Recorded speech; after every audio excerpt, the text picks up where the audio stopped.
আসেন একটা সমীকরণ মিলাই, সেটা হচ্ছে তারেক রহমান বলছে যদি বিএনপি ক্ষমতা যায় তাহলে তারা ফ্যামিলি কার্ড দিবে, আরও বিভিন্ন ধরনের কার্ড দিবে।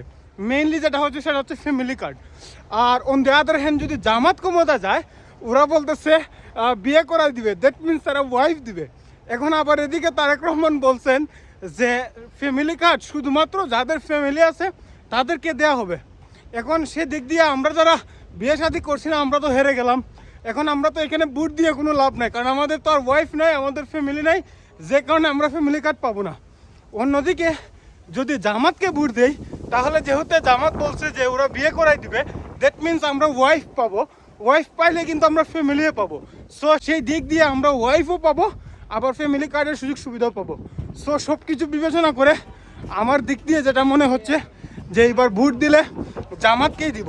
তাহলে হবে কি, এদিকে যাদের বিয়ে হচ্ছে না তারা বিয়েও করতে পারবে, ওয়াইফও পাবে, ফ্যামিলি কার্ডের সুযোগ সুবিধাও পাবে। সো এটা হচ্ছে আমার সমীকরণ। তো আপনারা কি মনে করেন সেটা কমেন্টসে জানাতে পারেন।